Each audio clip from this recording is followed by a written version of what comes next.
I'm Trish Beth. I'm the Communication and Program Specialist with Northern Virginia Soil and Water Conservation District. Helping me today is Megan Kuna, and she is an Urban Conservation Specialist with the Northern Virginia Soil and Water Conservation District.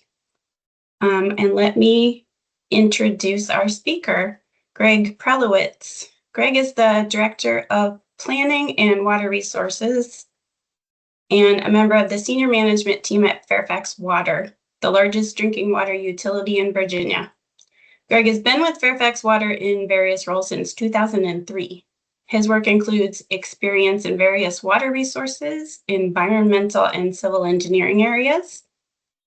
Prior to joining Fairfax Water, he worked for 6 years with an international engineering consulting firm. Greg has a Bachelor of Science degree in civil engineering from Virginia Tech and a Master of Science degree in Civil and Infrastructure Engineering from George Mason University.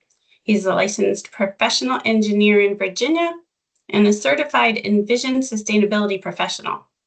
He enjoys biking, skiing, hiking, and spending time with family. And we are very grateful for his time this morning to talk to us about water supply and reuse. So without further ado, Greg, I will turn it over to you. Sure. Thank you, Trish. Can you hear me, Rob? Yes. Okay, great. So good morning, everybody. I'm really pleased to be here. Thank you to Northern Virginia Soil and Water Conservation District for all you do. There's lots of great work. Again, I've been here working at Fairfax Water for over 2 decades and really pleased with all the work that the Northern Virginia Soil and Conservation District does throughout the region. I think you guys are so unique amongst soil and water conservation districts in the Commonwealth and probably throughout the country for some of the really unique programs you have. So really pleased to be with you here this morning. And let me just say, Trish gave a nice long professional background there on my background. But I hope that everyone has an opportunity to get outside this weekend, beautiful, enjoy the weather, and spend times with your moms, the mother figures in your life, or the mother, or recognize the mothers who have gone before you on this beautiful Mother's Day weekend. I know I have a daughter who's a ballet dancer. She has a ballet performance this afternoon at South Lakes High School, so I'll be inside a lot of this weekend. But I certainly hope you guys have an opportunity to go out and enjoy the weather. Okay, so I've got a few background slides on Fairfax Water. I know many of you are either Fairfax Water customers or quite familiar with who we are. So just the first few slides, just to get us all kind of on the same background and set the stage for today's presentation on water supply and reuse. So Fairfax Water was established under the Virginia Water and Waste Authorities Act. In 1957, we have a board that's appointed by the Fairfax County Board of Supervisors, and we are really singularly focused on supplying safe drinking water to our communities. And so as our region, as Fairfax County has grown and the region has grown from a very simple system with no supplies, no customers, no pipes, we have grown likewise to now be one of today the 25 largest water utilities in the nation, and really pleased to serve not only Fairfax County but all the communities we serve throughout Northern Virginia. So our vision is committed to being a leader throughout to provide exceptional service to all of our customers, and really vibrant, healthy communities depend upon a robust water supply infrastructure. And we take pride in the vital role that we play in the community. So water utilities exist to protect public health and safety, public health by meeting or surpassing health standards for drinking water regulations issued by EPA and the Virginia Department of Health, and public safety by building and maintaining infrastructure to support the fire department in their mission to save and protect property. So again, we take great pride in providing the most essential service to support human life, that's clean, safe drinking water. So today we serve, as I mentioned, from our humble roots. We are really focused on providing water in conjunction to meet the needs of the Fairfax County Comprehensive Plan and our jurisdictions and wholesale customers throughout the region. And we operate and maintain over $2 billion of water assets, and many of those are underground. So we have over 4,000 miles of pipe. So that's extending from across the entire United States and then back some. So all of that infrastructure, both above ground and underground, is a great responsibility and really a vocation of a distinction and something we take very seriously. We have two modern water treatment plants. You can see there in the picture our Griffith Water Treatment Plant that's sourced from the Occoquan Reservoir, and our Corvallis Water Treatment Plant more on the north end of the county that's served from the Potomac River.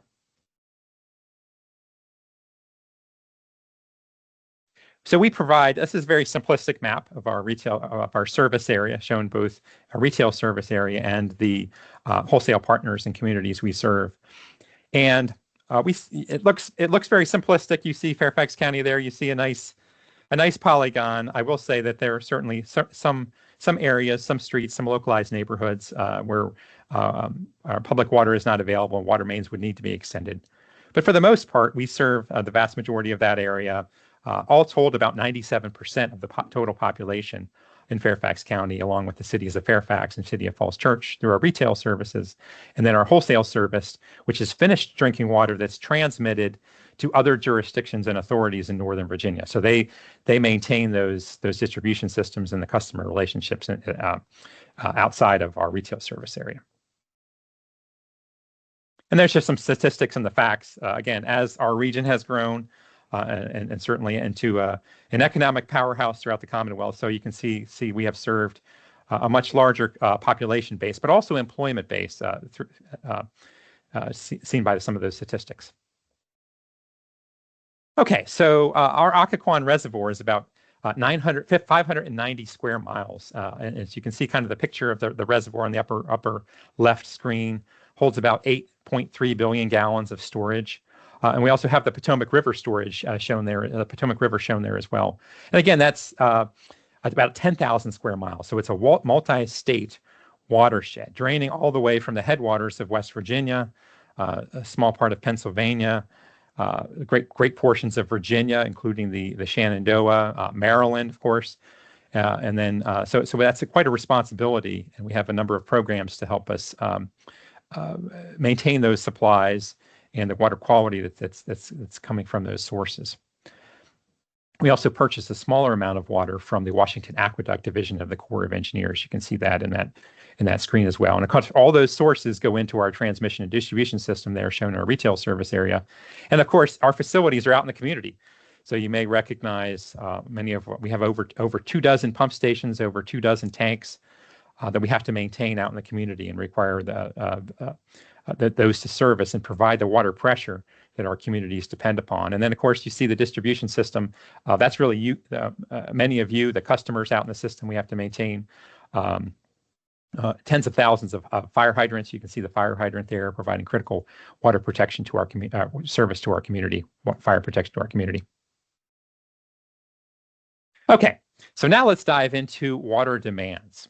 So this is a plot of demand, kind of on the y-axis, if you will, in million gallons per day, and shown on the x-axis is time. So dating back 5 decades, from 1970 all the way out to the future, and looking out, as a entity that's tasked with providing this community, this vital service to our community. We do need to look out into the future and make sure that we can meet the water demands, again, in conjunction with, again, the Fairfax County Comprehensive Plan, to ensure reliable service. So we are doing that through population and employment projections that are furnished through the Washington Metropolitan Council of Governments population and employment forecast for all of the jurisdictions that we serve. So this is a plot of the maximum day demands that we have observed in blue. That's a historical peak day water demands. Plant capacity, which is shown in red, that's how much capacity we have available to treat water. And then the kind of, I call it a band of projections, much like you have a cone of where like a hurricane might track. You might see on a weather forecasting, where's a hurricane going to go? This is a high, medium, and low forecast of water demand looking out through the year 2050. And a couple of things I'll just point out. Noted on the graph is the time period when we added the city of Fairfax and the city of Falls Church water systems to our retail service area. That was in 2014. And you can see I've worked at Fairfax Water for over 20 years. And there's been some ups and downs, but that blue peak demand plot, if you will, has been actually relatively flat over the past 20 years. And that's a good thing. That means that despite having added, during my time, we have added a population service area over 800,000 people, and of course, over several 100,000 employees. The water demand has been sort of relatively constant. That means that our per capita water demand, how much water each per person or per employee is using, has actually been declining. So that has generally been a good thing for our region as we continue to try to provide a vital service to the community within the existing footprint. All that infrastructure, we certainly need to upgrade that infrastructure, those pump stations, those storage tanks, those kinds of things. But if we can do that within the same footprint, it certainly benefits the community and is really part of smart growth and smart use of our infrastructure. Okay, so water supply planning. So Fairfax Water is a signatory to a 1982 agreement called the Water Supply Coordination Agreement. And under that agreement, the major utilities in the Potomac River in the Washington metropolitan area, including our colleagues in Washington serving the Washington Aqueduct serving Washington, D.C. and wholesale customers, and the WSSC Water serving the Maryland suburbs, fund the construction and the ongoing operation of 3 upstream reservoirs in the Potomac River. So that includes the Jennings-Randolph Reservoir, kind of shown way out on the left of the screen, up on the headwaters, the Western Maryland and West Virginia, the Savage River Reservoir, which is also out in Western Maryland. We fund the operational costs of that. And then the Little Seneca Reservoir, which is in Montgomery County, Maryland. Those 3 reservoirs help augment the natural flow in the Potomac River during times of low flow to help meet demands should we need that water. And of course, we've been in a relatively dry period here recently. And so we've been looking, our colleagues at the Interstate Commission on the Potomac River Basin and ourselves look at both the operational needs for short-term forecasts for periods like we're in right now, a relatively dry period, but also the long-term water supply planning. So what's shown on this screen is really, we have an agreement that every 5 years we need to assess the future. And what do the demands look like 20, 25, 30 years out into the future? And we conduct those forecasts and those studies, through the Interstate Commission on the Potomac River Cooperative Section for Water Supply Operations.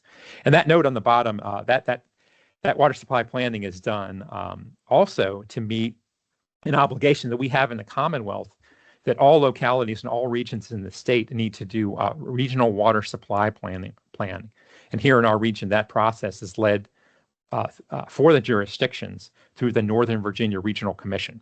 But the Northern Virginia Regional Commission relies heavily on the technical analysis that's provided by the Interstate Commission on the Potomac River Basin. So all said, I've used a lot of acronyms, but a lot of different folks have a role to play in providing this vital community service and ensuring we have an adequate, reliable water supply.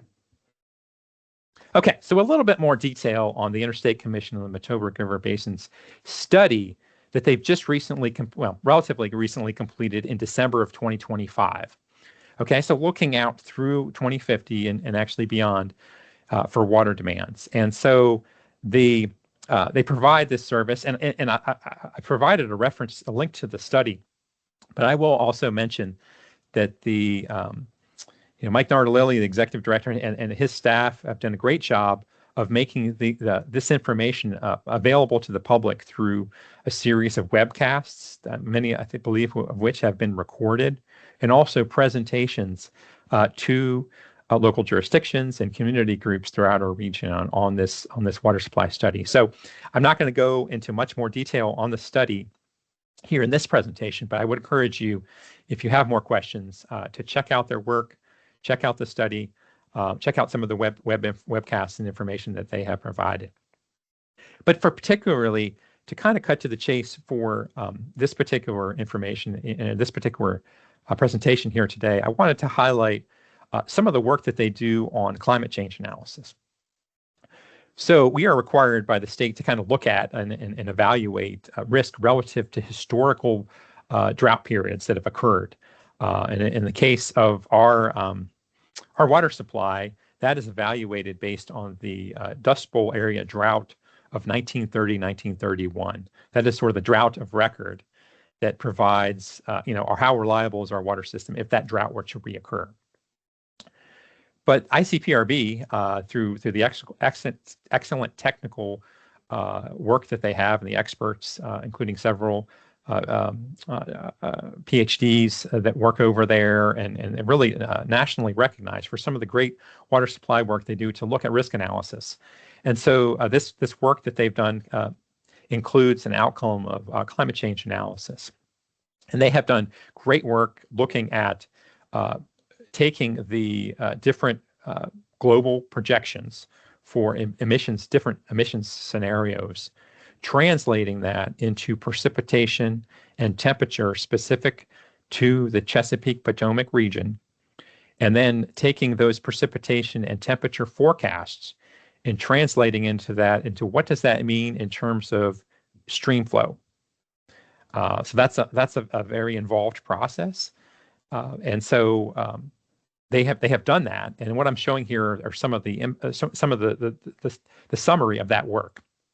And in summary, we see disparate impacts in wet years versus dry years, meaning that the future wet years will tend to be wetter than they are right now. We can see that through some of the flooding impacts and those sorts of things that we've seen throughout the region and need to be prepared for on the stormwater and on the flooding side. But also in dry years, that there's this potential that dry years will tend to be drier than they are right now. And there's some caveats there about some of the matching up and the information. So this is highly uncertain. But we want to use this and consider this in our planning analysis. So, again, capturing some of this uncertainty, the high flow, they've also broken down some of their model runs because they actually do hundreds of different model runs to help synthesize this information and evaluating what's the hydrology going to look like on a day-to-day basis, and then inputting this into the Potomac River system. So the higher flow scenarios, stream flow, not being quite as sensitive to the rising temperatures. The medium flow scenarios, the stream flow being somewhat sensitive to rising temperatures. But under the low flow scenarios, the stream flow is being very sensitive to rising temperatures. And so that is obviously something that we need to consider. Okay, so just this is just some of the high level forecasts again on ICPRB, taking the information very similar to what we do on our water demands, taking the demographic projections and translate that into forecasted water demands, forecasting availability, and then assessing the reliability of the system. Including planned new resources. And I will mention there that the waterability forecast is shown there in bold, that reductions in Potomac River flows due to consumptive use, including data centers. And I would encourage you, they have done some very informative webinars and information specifically looking at the impact of the forecasted impact of data centers on both the resource in the region and also demands. So it's something that's been of high interest and a lot of visibility recently. I encourage you to check that out. But we know nationally that there's really a couple of different reasons why we need to have a robust water supply. And as a region, we are quite highly dependent upon the Potomac River as a resource. The Potomac provides about 75 to 80% of the entire metropolitan Washington area's water. And so there's potential risk there in terms of loss of supplies from spill events, severe drought caused by climate change. Those of you who have been in this region for a long period of time, there's a number of historical incidents that have occurred. In 1980, there was an incident from the Colonial Pipeline as they were starting up operations that resulted in a fuel spill in our Occoquan reservoir. And then in 1993, major incident near Reston Hospital that actually shut down Fairfax Water's intake for 2 weeks. And so as the demands and the region have grown population-wise and water demand-wise, there is a renewed effort regionally to look at the resources available and what it's going to take to build a more resilient water supply, including off Potomac storage or supplemental storage to the Potomac River. So, this slide did not show up exactly like I want, but it was a slide of one of the things that Fairfax Water is doing to increase resilience, and that is our future Edgemond Reservoir. It's a reuse of a rock quarry that's currently under development just adjacent to our Griffith Water Treatment Plant that utilizes the Occoquan resource. And it's going to be developed in 2 stages to allow us to access one piece of it while quarry can continue to develop long-term resource. And this is using an adjacent rock quarry to help store water during periods where we might need to then draw that water during drier periods. So it's really part of an effort to increase resilience in the system, increase and help us meet future water demands. And again, I apologize. The visual image behind it did not show up exactly like I'd like, but happy to show you. You see a nice rock quarry adjacent to our plant that we're hoping to translate into a future water supply. But I do have, these are showing up very well. For those of you who have been around the region since the late 1970s, and I admit, as a little kid, my family moved to the Washington metropolitan area in 1978, so I was not here for this event. But in 1977, Fairfax County and the region experienced one of the driest periods in the Occoquan system.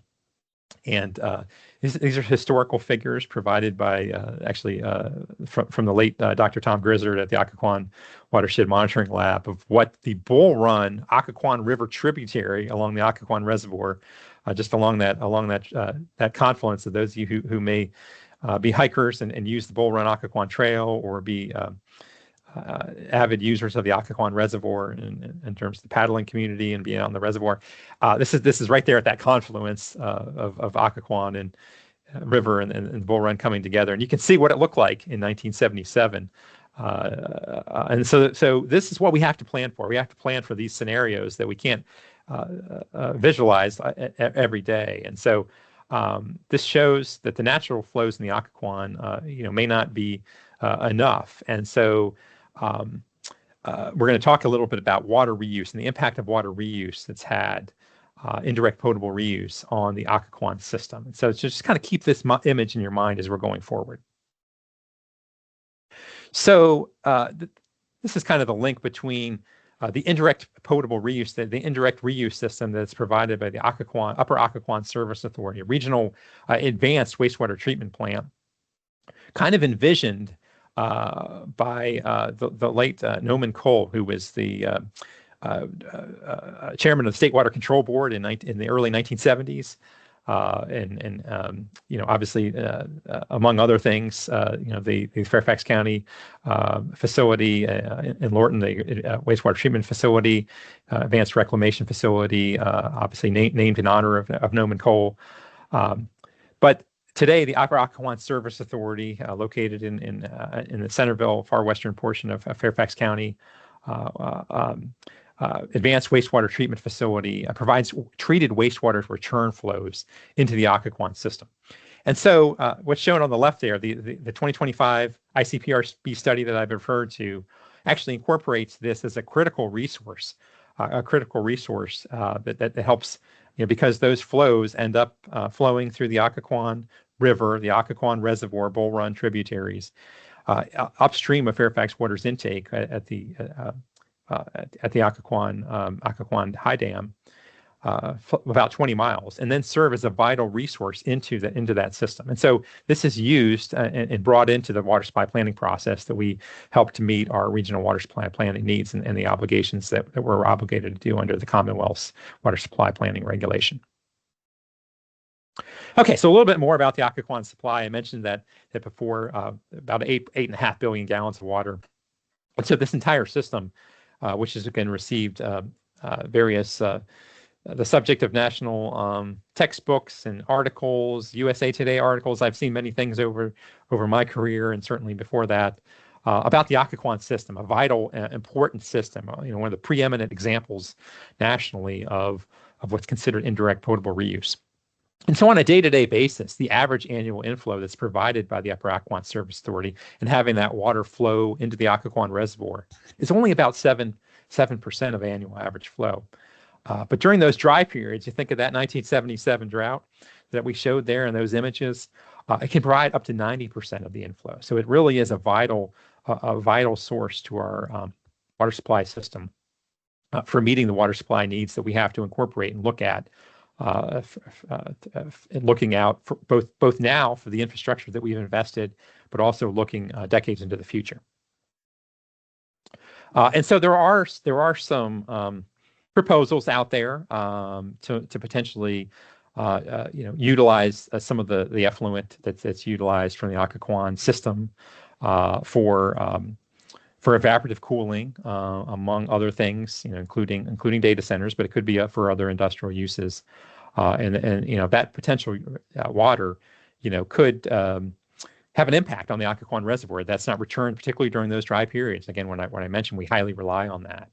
And so that's something that has to be evaluated and impacted. And so, this potential loss of flow does sort of undermine this water supply system that we're entrusted to help plan for through the localities, through the Northern Virginia Regional Commission, and Fairfax Water and others provide a vital role in helping ensure this system.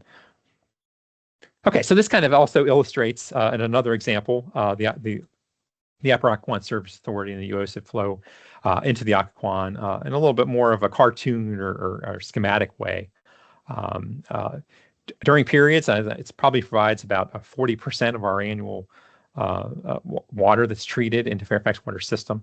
So up to 1 million people, therefore, can be served by this Griffith Water Treatment Plant, the Occoquan system, indirectly from both the natural flows and the flow that's coming in from UOS. And just again shows some of the communities that are all impacted by the water supply planning process that would be impacted should there be any changes to the Occoquan indirect potable reuse system. And just another illustration of what that might look like graphically and kind of visually, it provides a vital important impact on our to help augment the natural flow, particularly during those dry periods. So why does this matter? As I mentioned, kind of summarize, the Upper Occoquan Service Authority used to help supplement the Occoquan Reservoir during those dry periods. High percentage of flow, even though it's not quite as high on an annual average basis. A sustainable water source that the community has really come to rely on. And the Occoquan Service Authority, really one of the first systems of its kind over the system. And as this demand in this, there's been a lot more pressure on to utilize reuse water, and rightfully so. There are a lot of examples when utilizing water reclamation flow can be quite valuable. But in this particular case, because of it's already being reused, it's really an important resource and really kind of set the standard for indirect potable reuse through the great relationship that UOSA and Fairfax Water have, and being able to help monitor this and having an independent monitoring lab through Virginia Tech that helps evaluate and monitor this system and that we've come to rely on. So some of the key takeaways, as the region continues to plan for water demands out in the future, we need to continue to evaluate the system, the great work that we are able to participate in through our colleagues, through Interstate Commission on Potomac River Basin, not just looking at the historical population and employment forecasts that you see in some of those graphs, but also evaluating the impacts of a changing climate. And this changing climate and other things has an impact, among other things, has an impact of increased uncertainty. So again, think about that cone of uncertainty that I talked about that we kind of plan for, so much like a hurricane. We're starting to, those cones of uncertainty are starting to widen out based on the potential for changes both in the climate and also changes in water demand being more uncertain. What is our per capita unit use going to look like?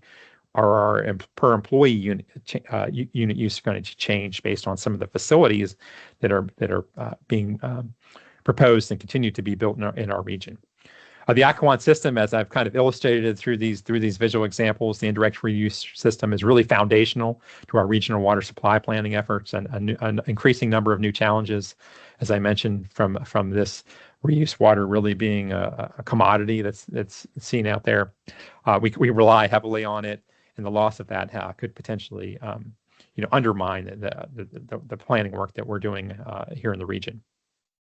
Okay, so I've talked a little very theoretically and high level about our water supply in the region. But we always like to give an opportunity for what can you do as an individual to help protect our water supply. It's also about the quantity, as I focused on here today. It's about the reuse system that we've built, the infrastructure that we rely on, but it's also about protecting our sources of water for the future. And so, here's some of the practical things that you can do. We each have a role to play in helping reduce sediments, nitrogen, phosphorus. We've been very pleased over the years to help sponsor through a variety of ways cleanups along the Occoquan Reservoir and other cleanups through Alice Ferguson Foundation in the Potomac River Basin. Staying informed. So I've got some links there to our social media accounts. Using water wisely. There's some tips available on our website, along with some of the other regional resources. Supporting local policy and legislative. We've had some initiatives over the years to help protect our watersheds on the source water protection and water supply side. And then finally, we've had some great partnerships through Northern Virginia Regional Commission, but also many of the partners that we've been fortunate to participate in through. We're a member of the Potomac Watershed Roundtable that the Soil and Water Conservation District supports, and through a lot of the nonprofit and organizations that help protect our source of water, be it through source water protection projects, watershed protection projects, or education projects. We've been able to partner through something called, we called it, our board has been strong supporters of a water supply stakeholder outreach grant program. So we've got a link to that there. It just happens that each year in May, we solicit projects for the next year to help fund. And so our applications, these are small grant applications to help provide sort of seed money to help fund some of these projects. I encourage you to look at our website for more eligibility and application materials. So all that said, I threw a lot over the last half hour at you, but I'm happy to stay and answer any questions. And I provided our email there if you want to talk to me offline, have any further things that might not be able to discuss during our question and answer session here today. So with that, I'll hand it back over to Trish. And again, thank you so much for having me here today. And I'm happy to engage in any questions you might have. Thank you, Greg. That was a lot of information. I'm sure people do have some questions. I wanted to just quickly say that I put both the Fairfax Water website link in the chat just for people's convenience, and I'm sure they can find it, but and also the ICPRB website link, and the study is linked on their homepage, so you can get to that easily, the study that you mentioned. I just want to acknowledge your efforts to keep water chestnut out of the reservoir and attending meetings and answering questions, that I'm sure you do the same with anybody that has questions about the reservoir. You're so readily available. I can't tell you how much I appreciate that. I have a question about your talk. I don't understand what employee demand is versus, the public demand on the water. Thank you, Nancy, for the question. And we really appreciate all the work that you do with water chestnut and helping keep invasive species out of the Occoquan Reservoir and in the Occoquan tributary. So that's a whole nother topic that we certainly, if you haven't had a green breakfast on, we could have a topic on that for. But your question related to employee demand. So we have to use something to help forecast water demands. Okay, so traditionally, population has been one of those drivers, right? But as our region grew and regions throughout the country, Fairfax County is a major employer of, headquarters of Fortune 500 companies. We do have, lots of commercial customers, industrial customers, and we're not a heavy industrial base compared to, somewhere out, water utility out in the Midwest or something. But we have to use kind of a surrogate for water demand. And traditionally, that has been how much we serve, both population served, but also number of employees, because they're using water at their places of employment. Not just the office buildings. I mean, Fairfax County is a major, again, employer, so there's the commercial office space, but also all of the businesses that we have, and so that has traditionally been a high-level surrogate of water demand. I will admit, increasingly amongst our planning staff, we are evaluating other methods because of that doesn't necessarily translate going forward into a good surrogate. And so we've talked about some ways to try to do that, but I will say we historically have tended to use that as a good surrogate. And so we evaluate basically, how many employees are being served in the service area and what we think that water demand is on an employee. It's a surrogate of using it. And so it's used by the Interstate Commission on Potomac River Basin. We have used it to kind of track information. And so I will say it's increasingly challenging with the new types of businesses that are moving in, because they may have a very small number of employees but still have a large water demand. Oh, right. And so we're continuing to evaluate that and evaluate, are there other metrics? Is square footage of a facility maybe more appropriate, for example? Okay, thank you. And so can I assume that since in the last decade you show that it's fairly flat, the amount of usage in your watershed for Fairfax Water. Does that mean we're conserving water? We're keeping up with conservation. Personally, the citizens are helping to keep that water demand down? So this is also a very complex question, and I will say that there are studies from various entities about end uses of water.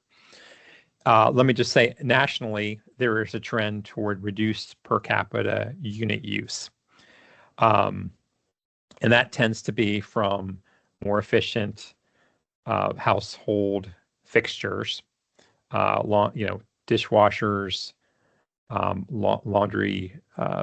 Washing machines, fixtures in your house that have the aerators that tend to be lower unit use. That is the long-term national trend.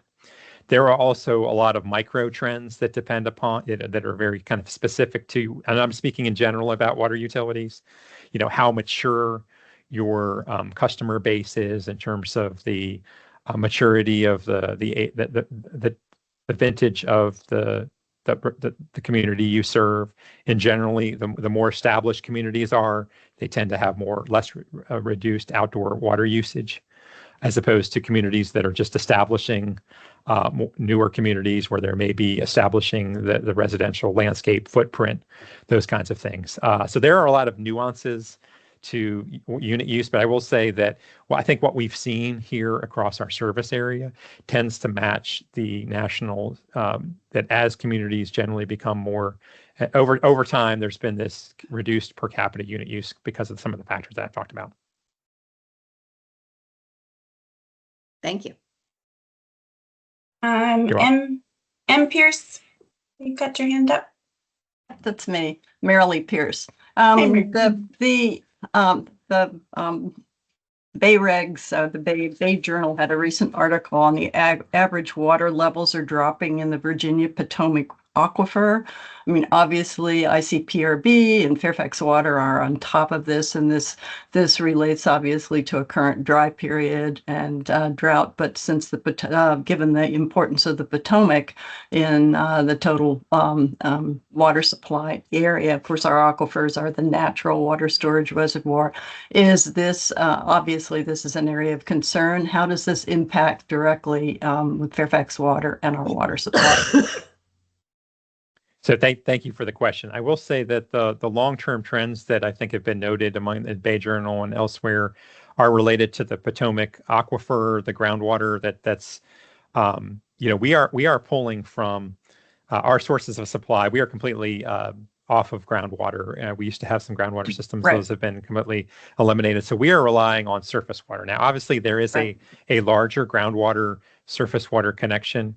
I will say that the Potomac aquifer that's often referred to may not be necessarily the groundwater levels that are in the Piedmont section of much of our watershed directly related.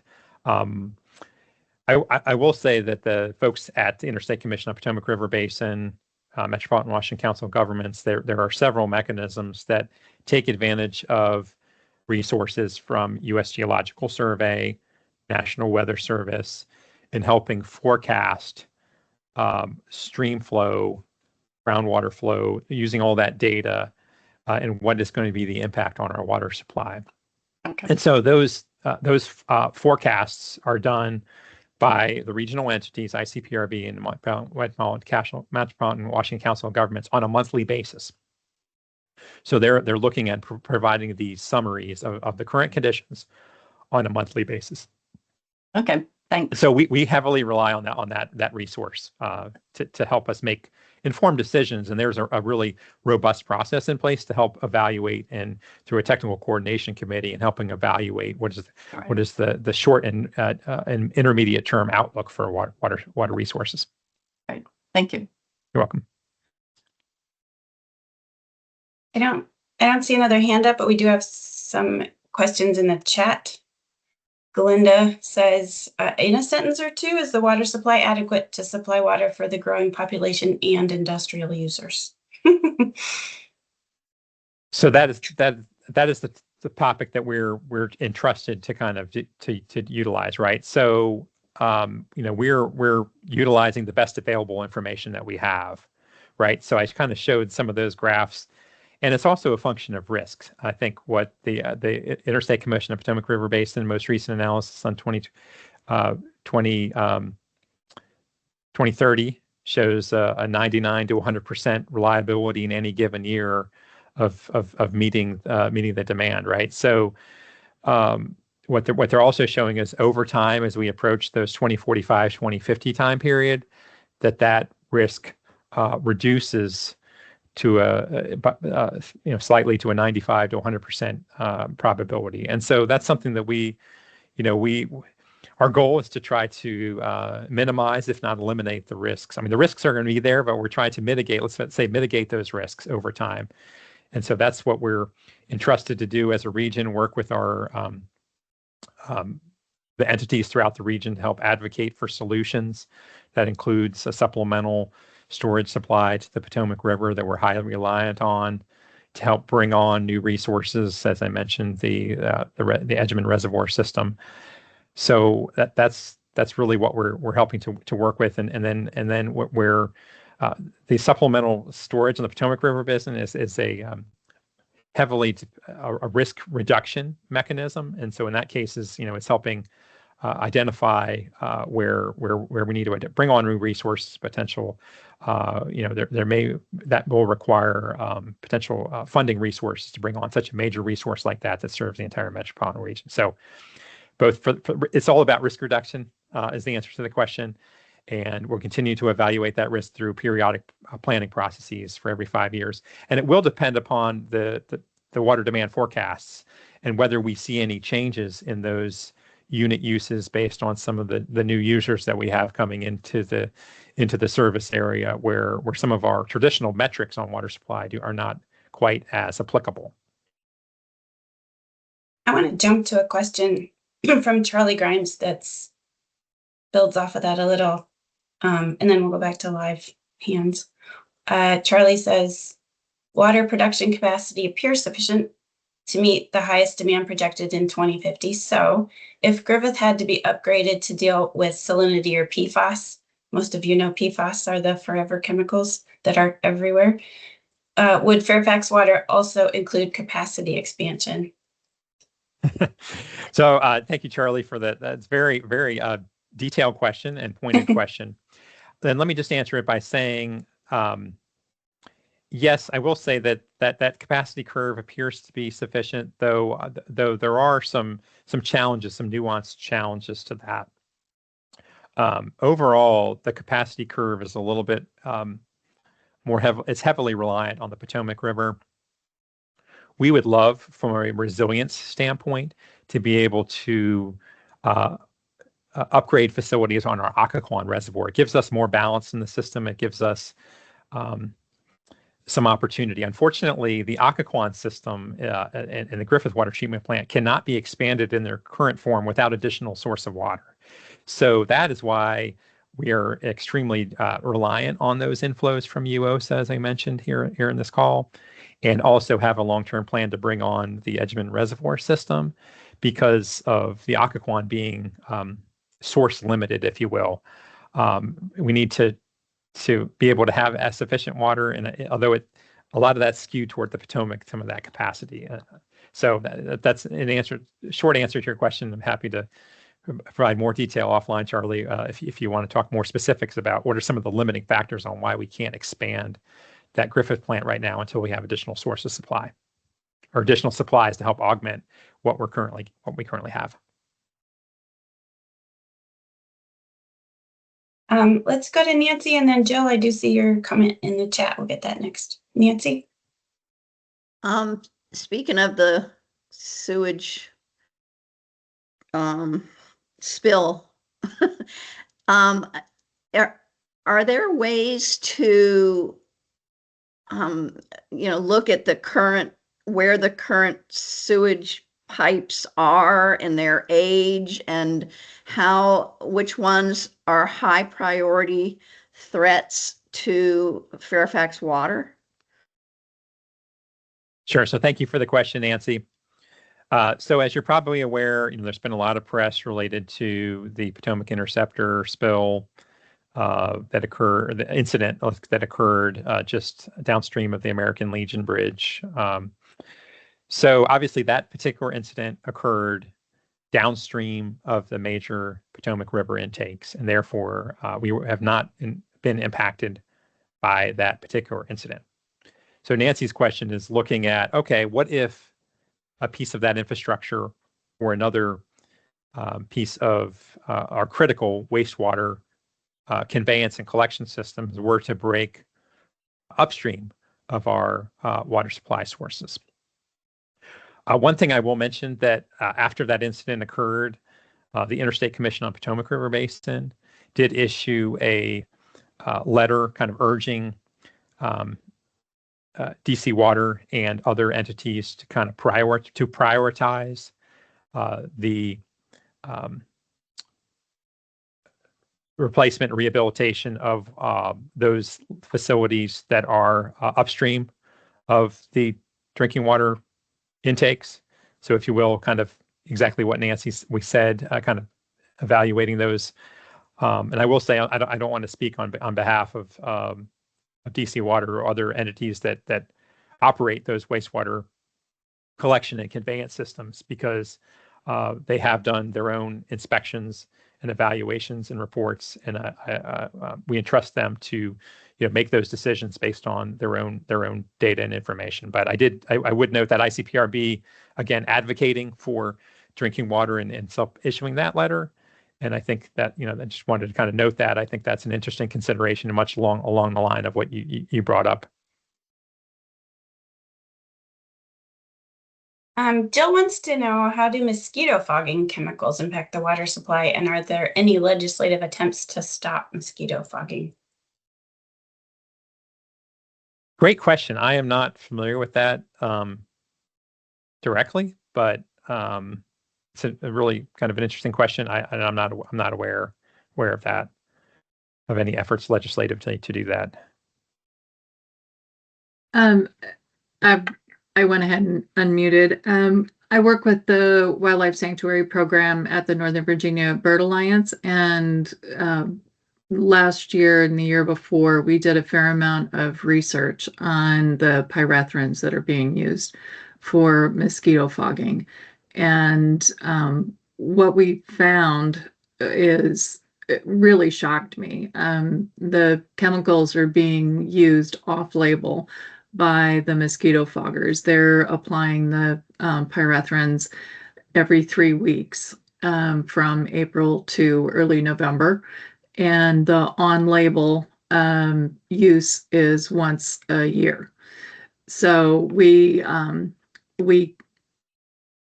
did the research and published it, and we're trying to do a lot of outreach and education on, not doing the mosquito fogging. One, it's pretty ineffective. It only manages to affect 10 to 30% of the adult mosquitoes, and instead using larval controls like mosquito dunks, which is much, much more effective. So we're hoping that we can make a change in some way and increase the awareness. And it has a tremendous impact on water. It builds up in the water supply. It affects fish, and it also affects other wildlife. Discouraging. Yeah. Glenda had put another question in the chat. How can residential users reduce and conserve water use? And I would add to that, a lot of us probably feel like, who cares with all the data center uses that are coming online? It feels like our efforts matter little. But I don't know if you want to answer just Glenda's question or throw mine in there too, Greg. Yeah, so I did have a link. You can hear me. So I did have a link in our on that second to last slide with some tips that we have at our website for wise water use and water conservation. So maybe we could link to that in the chat. Yep. Try to pull that up here. I can put that in the chat. Is there anybody else that would like to ask a question while Greg is working on? I did put the general Fairfax Water supply, Fairfax Water website in the chat above the questions, but we can try to get it back in there. And thank you, Jill, for the link to the research on the mosquito fogging. Anyone else have a question for Greg before we wrap up? Nancy. You mentioned comparing citizens trying to conserve water versus data centers. What's the relationship? What's the proportion to, I feel like your plots showed that the demand was kind of level. What will happen in the future? I guess your plots took that into data centers into consideration, your risk of not having enough Potomac River water to supply the demand included data centers, right? Yeah, let me just say that there is the data center topic is quite complex. There are so many different researchers now looking at this issue, trying to evaluate this issue. And I will say, we have it's a quickly changing landscape.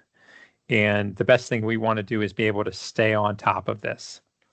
I'll just say in a nutshell, Fairfax Water has always had a peak use structure, right? That looks at what demands are being up and above the normal winter consumptive or winter use, and being able to charge appropriately for that. And so, that's an important piece, and continuing to look at that and make sure, we've got a good structure in place. And there are a lot of efforts being done to research and try to understand the differences between the different cooling types and the water demand, the impacts on, again, the peak use of these facilities. So I will say it's a quickly changing landscape, and something that we are working on to try to better understand in conjunction with not only our system, but also some of our wholesale customers who are being even more impacted and having these facilities in their service areas. I can add that we did a great green breakfast with Julie Bolthouse from Piedmont Environmental Council last virtual green breakfast, and I'm trying to grab the link for our website that has that recording. It was chock full of information. Let me put that here in the chat if you want to view that. And as far as I know, we still don't have a budget in Virginia due to this issue. This is not Greg's area. I'm just, for FYI, I believe Virginia is still fighting about the budget because of the tax exemptions for data centers issue. So there are a lot of questions. And the other thing I'll mention just real quickly is that, as part of the Fairfax County Department of Planning and Development staff report that was prepared and I believe shared with the Fairfax County Board of Supervisors Environment Committee ahead of the zoning ordinance changes that were made in 2024 related to data centers. There was some information furnished in that data center report that I think is informative. And that's something that we're continue to evaluate and look at and augment that information. But that may be also something that's for those who are interested in taking a look at that information for, again, put together in the Fairfax County Department of Planning and Development staff report for the zoning ordinance amendment back in 2024. Thanks, Greg. Nancy, did you have another question, or is your hand still raised from the last time? I have no more questions. Okay. Going once, going twice for any more questions for Greg. I want to thank you all for joining us this morning, and thank you so much, Greg Prelewicz, I'm sorry, stumbled on your name there, for spending time with us and giving us that very informative presentation. The recording will be posted on our website in a little bit, a few days, give me a few days. Our next Green Breakfast will also be virtual, and it will be July 11th. So I hope to see some of you back in July. Thank you, Greg. Thank you, everyone, for coming. I hope you all have a good rest of your Saturday and a good weekend. Thank you so much for having me.